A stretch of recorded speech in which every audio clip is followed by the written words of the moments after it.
Hapo sawa. Kwa hiyo forex ni mabadilishano ya fedha za kigeni, kwa maana ya kwamba pesa ya nchi moja dhidi ya pesa ya nchi nyingine. Hakuwezi kukawa na forex kama kukiwa na pesa ya nchi moja pekee, lazima tuwe na pesa mbili za nchi mbili tofauti. Unaona, na tunapokuwa tunasema kwamba forex ni vipi inakuwaje hadi sasa tunapata hela, ni kwamba forex hili ni soko la kimataifa ambalo lipo dunia nzima, lakini mostly kabisa lina operate kwenye zile nchi ambazo ni first world countries, nchi kubwa. Unaona, ndo lina operate kwa nguvu sana, na hizo nchi kubwa ndo kama zinaliendesha ili soko, kwa maana kwamba katika matokeo yanayotokea kwenye hizo nchi kubwa ndo matokeo ambayo yataonekana kwenye soko la forex, ambalo soko la forex linafuatiliwa dunia nzima. Kwa hiyo kikubwa ni kwamba ni kuelewa tu kwamba hili soko la forex ni soko ambalo lipo, isipokuwa kwa sababu mambo ya teknolojia likawekwa kwenye internet, likawa linapatikana mtandaoni. Unaona, zikatokea platform ambazo zikadesign mifumo, kwa maana ya kwamba mtu yeyote yule anaweza akawa nyumbani akaweza na yeye kuparticipate kwenye hilo soko, kwa sababu ni soko la kufanya vitu viwili, kununua na kuuza, kununua na kuuza.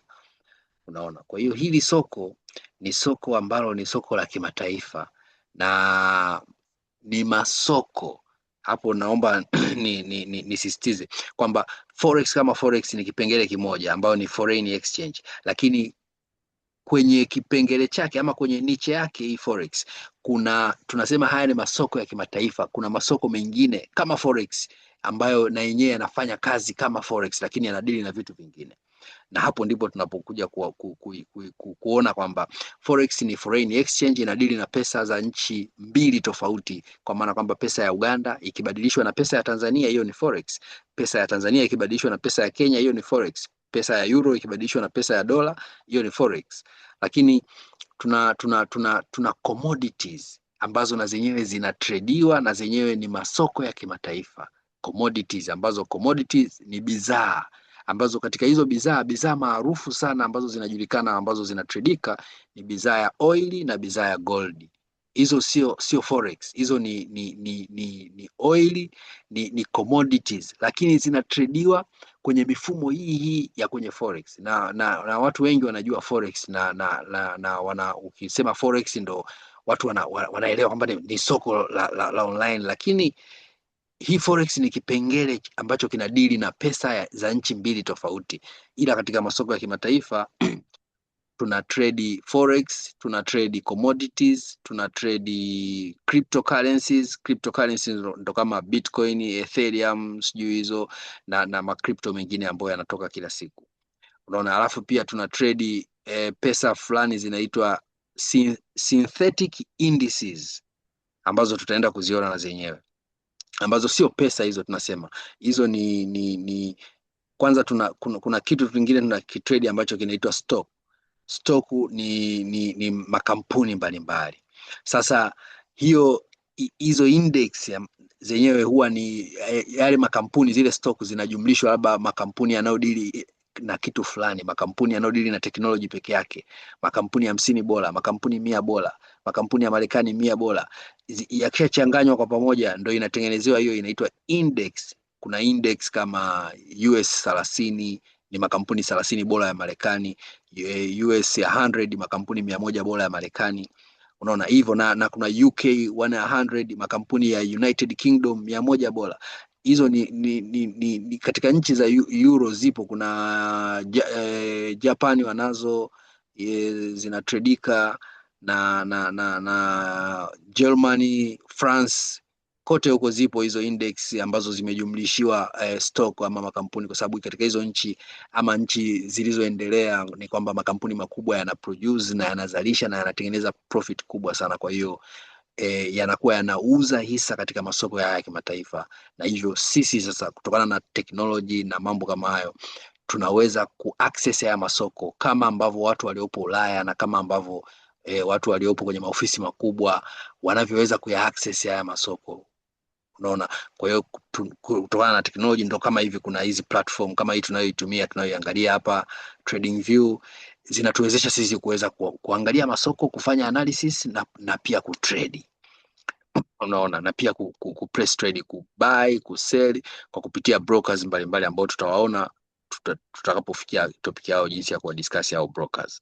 Lakini forex hiyo ndo kama tunaweza tukasema kama tunaweza tukasummarize kwamba forex hiyo ndo kitu ambacho tunakiingia ama ndo kitu ambacho tunataka tukiapproach na tukisome. Lakini pia kwenye forex kitu kingine ambacho nataka tukidiscuss mapema kabla hatujaanza chochote ni kwamba lazima tujue hii forex tunapataje hela.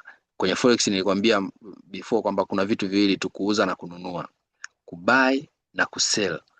Unaona, na tunapataje pesa kwenye masoko ya kimataifa?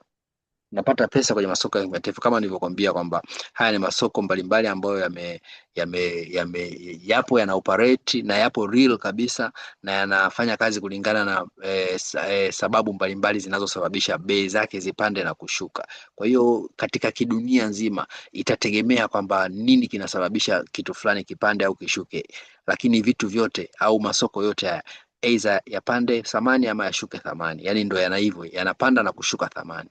Sasa hiyo kupanda na kushuka thamani ndo tunayo take advantage, kupanda na kushuka, kwa sababu kwenye forex ni kitu kimoja, au kwenye haya masoko ya kimataifa yote ni kwamba tuna yani kazi yako wewe kama trader, na hii naomba uikumbuke sana kwa sababu tutairudia tena mbele huko. Kazi yako wewe kama trader ni kutake advantage ya jinsi soko linavyotembea, jinsi soko linavyoenda, kwa sababu kinachotakiwa ni kupredict sawasawa, ndio kinachotakiwa.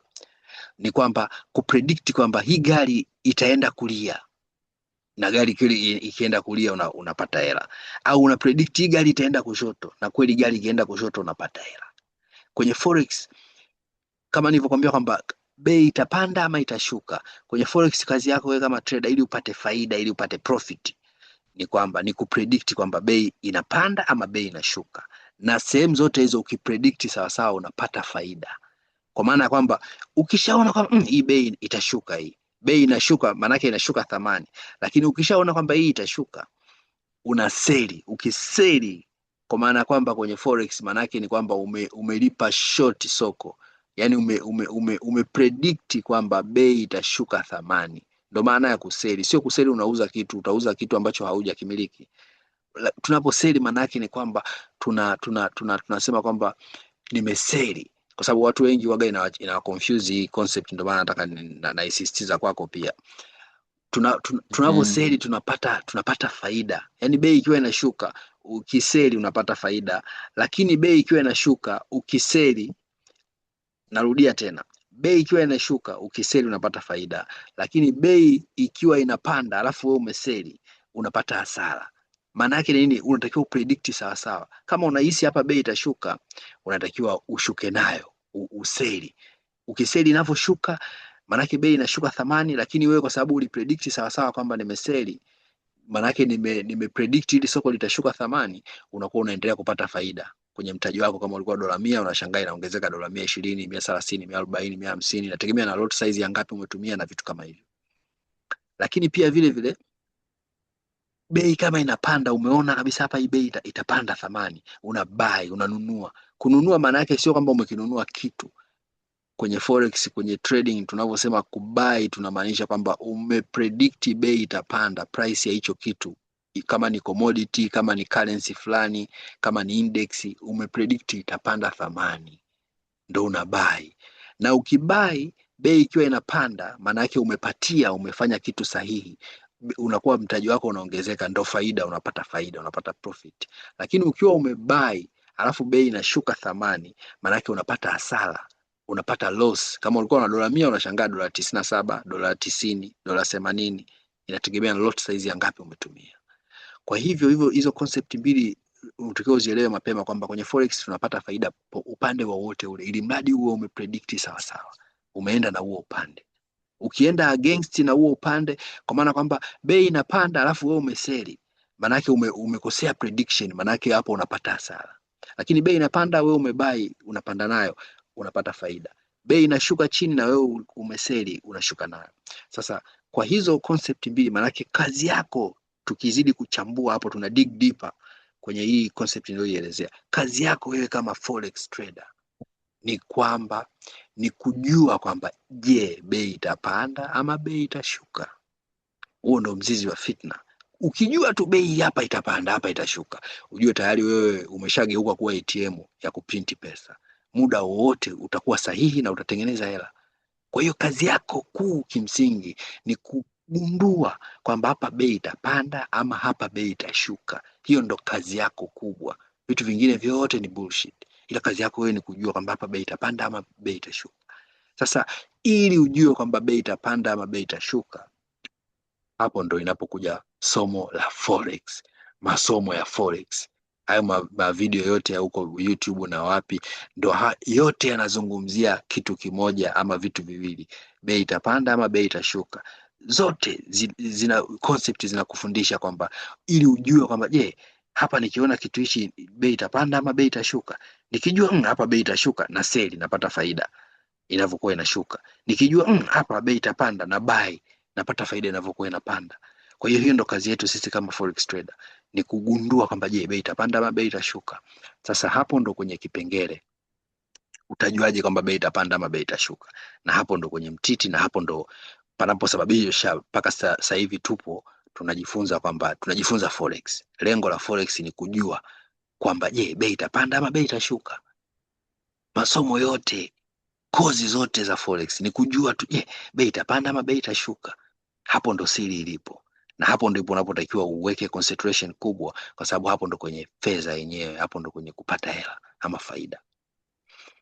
Kwa hiyo sasa tunasema kwamba hapo tumesummarize kitu ambacho, ili ujijue na ujue kwamba tunataka nini, tunakimbiza kitu gani, tunafata nini, tunataka tufanye nini, tunafanya kitu gani, lengo letu ni nini. Naona, kwa hiyo tunatakiwa tujue exactly, je, nikiona hichi, nikiona mazingira haya, nikifanya hivi, nikifanya vile, bei itapanda ama bei itashuka. Na katika kutambua hilo jambo, kujua kama bei itapanda ama bei itashuka kwenye forex ama kwenye haya masoko ya kimataifa, huwa kuna mbinu kubwa mbili zimegawanyika sehemu mbili. Mbinu zipo nyingi, lakini zimegawanyika sehemu mbili.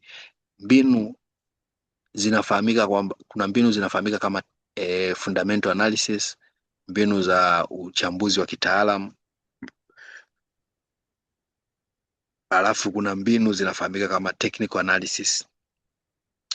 Technical analysis ndio uchambuzi wa kitaalamu, alafu fundamental analysis, huu ni uchambuzi wa, unaweza tukasema kwamba uchambuzi wa tabia yenyewe, fundamental tabia, ambapo tabia za vitu mbalimbali, ambapo ndani yake ndo kunakuwa kuna na news zinakuwepo ndani yake, taarifa mbalimbali zinazokuwa za mambo ya uchumi bwana. Lakini fundamental imebezi kwenye ule uchumi wenyewe, hasa uchumi wenyewe, ile sijui labda GDP inapanda ya nchi fulani, basi pesa ya nchi hiyo itapanda thamani. Hata hapa Tanzania GDP ambao ni gross domestic product, ni kama tunaita kipato cha kila mtu, kipato cha kila mtu katika nchi, waga inapigwa hesabu, inafanywa calculation, inajulikana kwamba kila Mtanzania mmoja kipato chake cha chini ni kiasi fulani. Kwa hiyo hicho kipato kikipanda, kama mwaka huu kipato kila Mtanzania mmoja kipato chake cha chini kilikuwa ni 2,000, alafu mwakani ikawa kila Mtanzania mmoja kipato chake cha chini ni 5,000, manake kimepanda. Hiyo waga ina determine kwamba pesa ya hiyo nchi, pesa hiyo ya shilingi ya Tanzania itapanda thamani kama kipato cha mtu mmoja kimepanda thamani.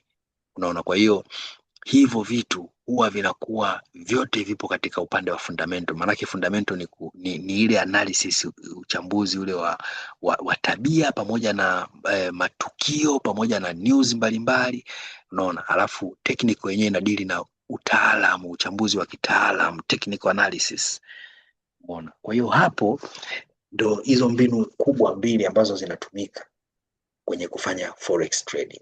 Lakini katika haya masoko ya kimataifa, hizo mbinu pamoja kwamba ni mbinu kubwa mbili ndo zinazotumika, bado tutaona kwamba kuna mbinu nyingine ambazo zinafaa sana kwenye aina fulani ya masoko. Kwa mfano kuna masoko mengine yanafaa sana technical analysis na kuna masoko mengine yanafaa sana fundamental analysis, na tutaangalia hizo zote technical pamoja na fundamental, hizo zote tutazisoma. Sasa basi, kabla hatujaanza na hizo topic za technical na fundamental, kwa sababu nimeplani kwamba tutazisoma basic, tutaisoma kwa muda mfupi kwa sababu ya background yako. Kwa basic tutaisoma kwa muda mfupi, alafu kwenye advanced kule ambako ndo kwenye mbinu zenyewe za kikatili kule ndo tutapoteza muda mwingi. Umeona? Kwa hiyo kikubwa ni kwamba kujua tu kwamba tunalienda kuliataki soko ambalo tuna trade sisi, tupo majumbani, na sio kwamba ni sisi tu, watu wengi wanao trade, makampuni makubwa mengi yanayo trade. Umeona? Watu matajiri wengi nchi za Ulaya huko wanaofanya trading ni watu wengi sana. Kwa hiyo hizi mbinu zipo nyingi mno. Kwa hiyo kuna utaalamu fulani na kuna tekniki fulani za namna jinsi ya kuzitumia hizi mbinu, kwa sababu watu wengi wanazitambua na watu wengi wanazitumia. Kwa mfano tu labda support and resistance ni mbinu ambayo yani common tangu miaka ya 90 na kila mtu anaijua. Kwa hiyo inakuwa ngumu kupata hela kwa kutumia mbinu hiyo ambayo tayari ni basic. Ndio maana unakuja sasa unakuta hizi mbinu zinakuwa na zenyewe zina develop kila mwaka, zina develop, zinabadilika kulingana na nini, na situations mbalimbali. Kwa hiyo tutakavyokuwa tunasoma hizi mbinu kwenye advanced forex tutapoteza muda mwingi sana kwenye mbinu kuu kule, kwa sababu vitu vingi vimechange, vitu vingi sana vimebadilika, na tunatakiwa na sisi tubadilike ili tuweze kuendana na soko halisi na mazingira halisi ya sasa. Lakini kitu kingine hapa kwenye hii freestyle ni kwamba lazima ujue kwamba una trade na watu gani. Kama nilivyokuambia, mabenki ndo kazi yao kuu. Trading sisi tunaitwa retail trader, tunaotradia nyumbani, lakini mabenki wao ndo kazi yao kubwa kufanya trading. Mabenki hata haya Tanzania sasa hapa tunavyozungumzia trading tunatakiwa tufungue mind, kwa sababu tunaizungumzia dunia nzima. Maana yake hatutrade shilingi za Tanzania, tunaenda kutrade euro USD, GBP USD, pound dollar, mahela ya nchi hizo zilizoendelea. Kwa hiyo lazima tufungue akili zetu, tuwe tunafikiria dunia nzima kwa ukubwa wake. Kwa hiyo tuna trade zidi ya mabenki ya dunia nzima yana trade. Tusiseme kwamba tuna trade zidi ya yani watu ambao na wenyewe wana trade, mabenki, makampuni makubwa ya trading. Umeona? Alafu kuna makampuni yanafahamika kama hedge funds. Hedge funds yani makampuni ambayo yanachukua hela za watu, yanawekeza, watu wanaenda kuweka hela, alafu yenyewe anafanya kazi ya kuwatradia. Ni makampuni ambayo yana mitaji mikubwa sana, yana hela nyingi sana, na yana trade kiasi kikubwa sana cha pesa. Unaona? Kwa hao ni watu ambao wana trade, yani ndo wakilala wakiamka wanafikiria trading. Trading ndo kama kazi yao. Ni kama mwanamuziki na swala la kuishi studio ama kuimba. Kwa hiyo hao watu wana trade na ndio wanaosababisha bei inapanda na kushuka kama unavyoona hivi movement hizi. Mbona ni hao mabenki makubwa, hedge funds, makampuni makubwa ndio yanayofanya hivyo. Lakini hapo kitu kingine ni kwamba lazima tunavyoisoma trading lazima tufungue mind, yani lazima uwe ni mtu ambaye wa kuadjust. Yani usiwe tu mtu wa kukalili vitu na kuvichukua kama vilivyo. Ukiwa mtu wa kukalili vitu, trading utaiona ngumu. Unatakiwa uwe ni mtu wa kufanya experiment. Mimi nitakufundisha kila kitu unachotakiwa kujua, lakini utatakiwa uwe mtu wa kujiongeza wewe mwenyewe na kufanya uchunguzi wa kuchunguza vitu na kuangalia na kuona kwamba hichi kitu mbona kila wakati nikikiataki hichi kitu kinanijia vibaya, lakini hichi kitu kila wakati mara nyingi kinanijia vizuri. Hebu ngoja nikomae na hichi kinachonijia vizuri. Kwa unakuwa na akili ya kwako wewe mwenyewe, unakimbiza kitu ambacho unakiona kabisa hichi na uwezo wa kukikamata. Unaona? Hiyo itakupa advantage sana kwenye kufanya forex trading. Alafu lazima uwe na ile mind ya kupractice mara nyingi sana. Ukitegemea tu kwamba jamaa atanifundisha, akishanifundisha basi baada ya hapo mimi tayari nitaenda kutrade tu na kuanza kuchukua hela. No. Utatakiwa kufanya tunasema kwamba practice. Mimi nitakufundisha kila kitu unachotakiwa kujua kama ninachokijua mimi, na hiyo ndo kazi yangu. Yoyote nikupe, lakini wewe utatakiwa kutumia na wewe wakati wako personally, kama kweli unapenda hichi kitu na una ndoto nacho, ufanye practice nyingi sana, uwe sokoni huko, manake yale uliofundishwa yatakuwa yapo kichwani. Sasa uanze kuyafanyia wewe mwenyewe uchunguzi, uanze kubai na kuseli, kubai na kuseli. Niliambiwa nikiona hichi, nikiona hivi, nikiona hii mbinu hii nasema hivi na hivi, unazijaribu zile mbinu, unafanya practice uzuri kwenye trading. Kuna hizi akaunti za demo ambazo unakuwa unawekewa mtaji ambao huwezi kuutoa. Unaweza kuwekewa hata $100,000. Ni demo, ni hela tu ya mazoezi ya kuchezea, unaona, na haiishi. Kwa hiyo unakuwa una trade tu, una trade. Ukisha kuwa tayari umefanya practice nyingi, umezoea soko, umelizoea vizuri kidogo, hapo sasa ndo unaanza kuweka hela kidogo kidogo. Unaanza tu na mtaji mdogo, $10, $15, unaanza nazo kidogo kidogo mpaka ukishaona kwamba $10 na uwezo wa kuipeleka inaenda hadi $50, $60.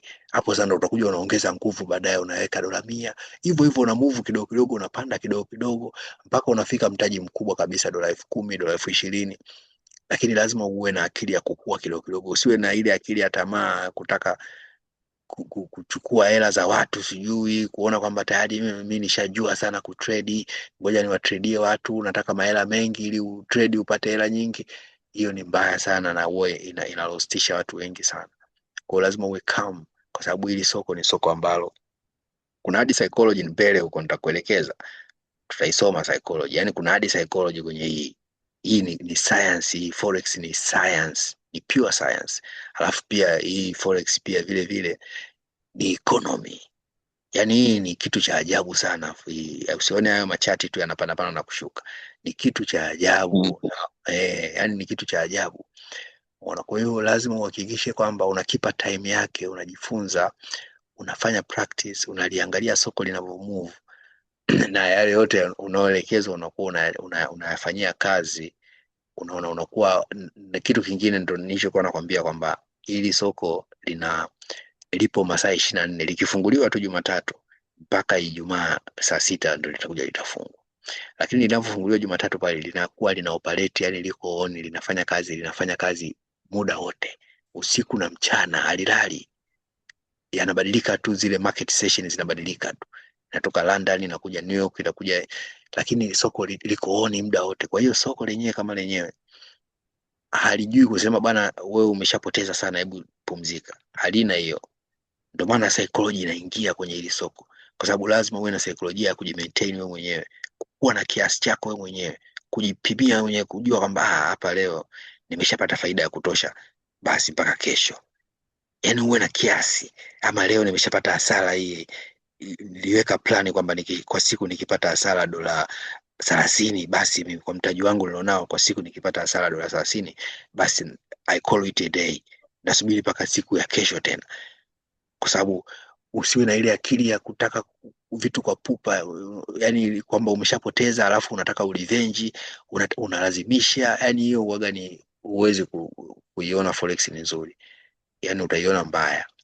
Forex ni kitu ambacho ukipoteza unatakiwa step back, uache mtaji wako kwanza, alafu unaweza ukarudi hata kwenye demo, ama ukawa tu unalianalyze soko au ukaachana nalo kabisa, ukaenda kufanya vitu vingine. Alafu kesho ulale, amka kesho tena unakuja unaanza tena kufanya analysis tena upya, ukiwa na akili tofauti na ile ya jana. Kwa sababu ni bora upoteze $100 au $30 kwa kipindi cha siku 5 au siku 7 kuliko kupoteza $100 kwa siku moja kwa sababu tu ya pressure na kwa sababu ya kutaka kurevenge. Hiyo ni mbaya sana, kwa sababu yani ni bora utumie muda mrefu. Kwa hiyo lazima ujipe time. Yani hapa ninachojaribu kusema ni kwamba lazima uwe unajipa time na lazima uwe unajipa kiasi, kwa sababu hii sio ajira ya kusema kwamba umeajiriwa umeshaambiwa kabisa condition utafanya kazi masaa 8 ya asubuhi, kuanzia saa 1 mpaka saa 8 utarudi nyumbani. Hii haina hiyo. Hii iko open, na watu wengi wanafeli hapo, kwamba mtu anakuwa anashindwa kujimaintain na kuwa na kiasi mpaka mtu akishakomaa sana. Hata mimi tu wakati naanza ilikuwa hivyo, yani nilikuwa na pressure na pupa, nataka kurevenge sana. Yani nikiwa na dola zangu 20 nimeingiza, nikipata $10 nyingine, labda natoka sokoni haraka. Nikipata hasara na kuwa naona hii hasara hii, kwa nini nimepata hasara? yani nilikuwa na dola 20 25 alafu nimepoteza na dola 10. Si bora iishe tu sasa, hata hii dola 10 ya nini sasa? Bora nafumba macho tu nabonyeza tu ili mradi nini, ili yani nakuwa tayari nishakasirika. Yani sasa namkasirikia nani wakati ndio maana unaambiwa kwenye forex it's you versus you. Yani wengi sana hii lazima waipitie hii condition, ndio maana wewe nakutahadharisha tu uijue mapema, hata kama umeshaangalia video za YouTube, lakini haya nakupa mazingira yenyewe ya forex. Sasa utakavyoanza kuweka pesa yako utaanza kupata feeling tofauti na jinsi ulivyokuwa unaangalia video za YouTube. Kwa hiyo lazima uwe na uvumilivu, lazima uwe makini, lazima uwe mtu wa uchambuzi, yani mtu wa kuchambua vitu, yani mtu wa kujiuliza vitu wewe mwenyewe kichwani. Forex wala hahitaji kupiga story na watu wala kumuuliza mtu. Ni wewe tu uwe unachambua vitu kichwani, yale ambayo mtu umeelekezwa unaangalia kwenye market na unalichambua soko na unafanya kitu kwa condition. Kwa sababu kitu kikubwa kinachofilisha watu kwenye forex ni sio kwamba kutokujua mbinu. Watu wengi wanazijua mbinu, kwa sababu mbinu nyingi zipo na kuna vitabu vingi watu wameandika na watu wanajua lugha, watu wamesoma. Lakini kinachofilisha sana sana, ambacho ni challenge kubwa sana, sio kwa mtu tu anayeanza, hata kwa sisi wengi ambao tayari tupo kwenye game, ni namna jinsi, kwa sababu kwenye forex ni kwamba hasara huwezi kupasi 100%. Forex ni kama vile mitihani, huwezi kupata 100%. Ni ngumu, lazima utapata labda 60%, 70%, 80%, umeperform vizuri sana. Na forex ni hivyo hivyo, hauwezi ukapata, yani wewe umeingia kwenye trade, umefanya trade labda kwa siku umefanya trade umetrade mara 10, alafu mara 10 zote umewini. Hiyo kitu haipo, na sahau kwenye forex, haipo. Ila kwenye forex ni kwamba yule forex ambaye tunasema kwamba kwa siku hiyo umepata faida, ni kwamba katika trade 10 ulizoingia, at least upate trade 6 katika zile 10. Trade 6 tu ukizipata tayari wewe, yani umepiga hela nyingi vibaya mno, yani umepiga hela nyingi balaa. Ukipata zaidi ya hapo ndo kabisa, kwa sababu hela itategemea jinsi gani wewe ulikaa sokoni muda mrefu. Kama uliingia soko likiwa shilingi 2,000 na umekuja kutoka soko likiwa shilingi 20,000, manake wewe yani umetengeneza hela nyingi vibaya mno, unaona. Kwa hiyo kinachofelisha sana sana ni ile kwamba mtu kujipimia, kuichukulia hii kama kazi, kwa maana ya kujiwekea ratiba, kujua kwamba kama ambavyo ajira mtu anajua na nitafanya kazi saa 1 mpaka saa 8 nitarudi nyumbani, na forex unatakiwa ujitengenezee utaratibu wako wewe. Sio necessary uwe saa 1 mpaka saa 8, lakini lazima ujitengenezee utaratibu wake, ambapo utaupata tu nikishaanza kufundisha zile market session, kwamba kuna London session, New York session. Hapa watu ndio wanakuwa wengi, hapa watu wanakuwa wachache. Kwa hiyo utakuwa unajua kwamba okay, saa 5 mida ya London session watu ndio wanakuwa wengi, nitakuwa saa 5 ndo naingia kwenda na mimi kutrade, kwa sababu soko litakuwa lina move kwa haraka mida hiyo. Kwa hiyo lazima kuna hiyo timing, lazima uwe nayo. Sio tu eti unaanza kutrade unakuwa eti masaa 24 umekaa tu kwenye screen unaangalia tu unaangalia tu unataka kutrade. No, lazima uwe na kipimo, lazima uwe na kiasi, na lazima uwe na uchaguzi. Utatakiwa kuchagua. Nitakuelekeza tu bana, kuna pair hizi zinazotrediwa sana, hizi zina movement hizi, na kwa mwanzoni unaruhusiwa tu kuzijaribu nyingi, lakini utatakiwa sasa kunaro kadi unavyoendelea. Utatakiwa kuziacha zingine ambazo unaona zinakusumbua, ambazo unaona upo nazo mbali, au zielewi au zipendi tu, unaziacha. Unafika hadi unaminya, unabakiwa na pair 1 ama pair 2 ambazo hizo sasa ndo unatakiwa unadili nazo. Yani matrader wengi sana wanao trade wame specialize, kwa sababu haya masoko ya kimataifa kama ninavyokuambia ni mengi, tutayaona hapo ni kama takataka, mengi mno. Kwa watu hawezi kuyamaliza na uwezi kuyamaliza yote.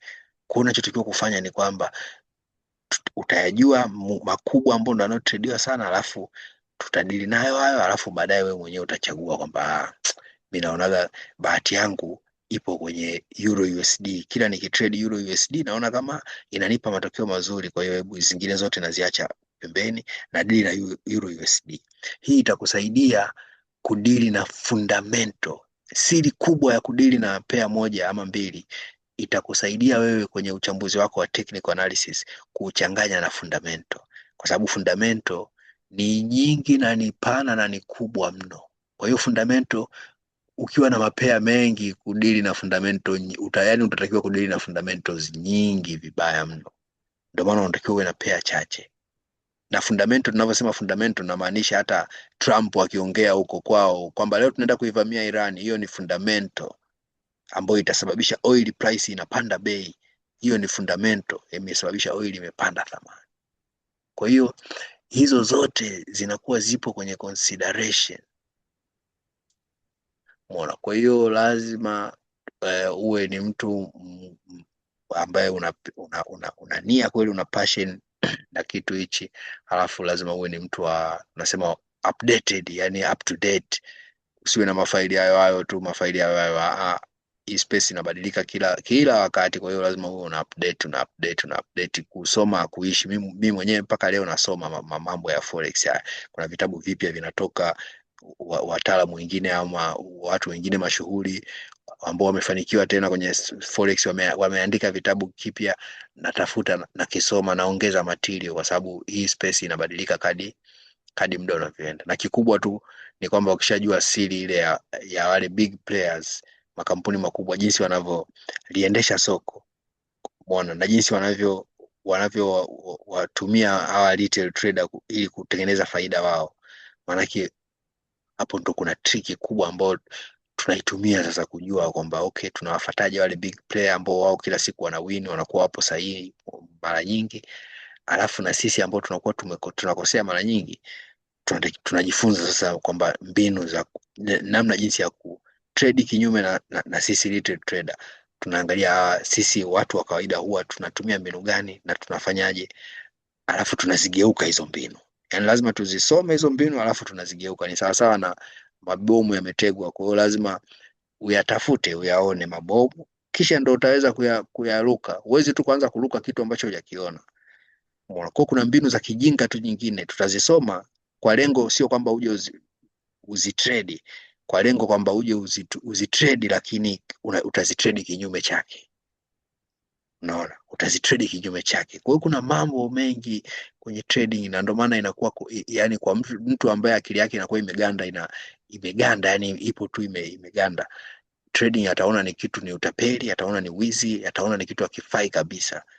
Mbona, lakini trading ni kitu safi sana ukiwa tu ni mtu wa kusikiliza na kutulia na kujua kwamba kiasi fulani nimejiwekea na kufata masharti na mambo yanayotakiwa, basi utakuwa salama mara nyingi.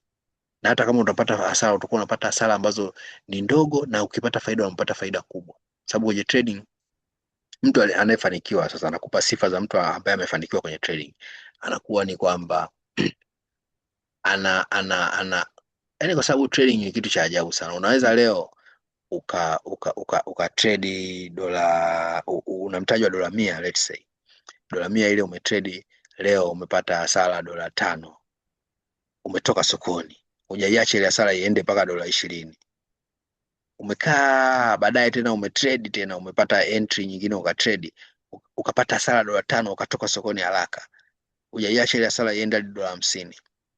Ukasema leo, siku ya leo nimeshajaribu mara 2 naona haiendi vizuri, ngoja niache kutrade, nifanye tu analysis kama bado nina muda, nifanye tu uchambuzi, nijaribu kuchora level zangu, nione je bei itareact, kama ningetrade bei ingefika kwenye level zangu.